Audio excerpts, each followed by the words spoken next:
Biodata Charlie আমাৰ যিটো অগ্ৰণী নাট্য সংগঠন প্ৰবাহনৰ উদ্যোগত আয়োজন হৈছে আৰু বায়'ডাটা চাৰ্লি বি এড মহাবিদ্যালয়ৰ সহযোগত গতিকে এইটো অনুষ্ঠিত হৈছে 7 দিনৰ কাৰণে। আজি আমাৰ প্ৰথম দিন। আমি অনুষ্ঠান মুকলি কৰিছোঁ। ঢোলৰ মাত শুনিবলৈ পাইছে। গতিকে আমি ভাবিছোঁ যে এইবেলিৰে আমাৰ যিটো প্ৰশিক্ষণৰ কাৰ্যসূচী খুব সুন্দৰকৈ অনুষ্ঠিত হ'ল। যোৱাবেলিও আমি অনুষ্ঠিত কৰিছিলোঁ। যোৱাবেলি আমি খুব ভাল ফলাফল এটা লাভ কৰিছোঁ। এতিয়া এইবেলিও আমি ভাবিছোঁ যে খুব আমি এটা আশাবাদী নহয়। ইতিমধ্যে আমাৰ প্ৰায় 200 আজি জমা হৈছে আৰু ৰেজিষ্টাৰ্ড আমাৰ ফৰ্ম জমা দি আছে আৰু বহু সংখ্যকে ফৰ্ম জমা দিয়া নাই। এতিয়া জমা দিব, তেওঁলোকে প্ৰশিক্ষণৰ অংশ লৈছে। গতিকে নিয়াৰ এবাউট আমি 350 আমি এইবাৰ প্ৰশিক্ষণ দিব পাৰিম তেনেকুৱা ধৰণৰ হৈছে। সম্পূৰ্ণ বিনামূলীয়া অনুষ্ঠান। যোৱাবেলিও আমি এনেধৰণে কৰিছোঁ। আৰু মূল কথাটো হ'ল কি, বিহু আমাৰ অসমীয়া জাতীয় সংস্কৃতিৰ মূল ভেটিটোৱেই হ'ল আমাৰ বিহু।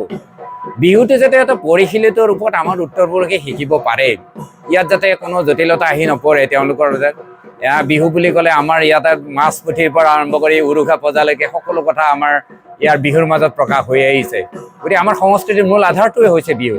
গতিকে আমাৰ উত্তৰ প্ৰজন্মই জানিব লাগিব যে বিহুটোৰ আচলতে তাৰ হেৰিটো কেনেকুৱা ধৰণৰ, মানে কেনেধৰণৰ পৰিশীলিত ৰাইজে বিহুক লৈ যিমানবিলাক আলোচিত হৈছে, সমালোচিত হৈছে, এই কথাবিলাকৰ তেওঁলোকেতো উপলব্ধি কৰিব লাগিব বিহুৰ কথাটো।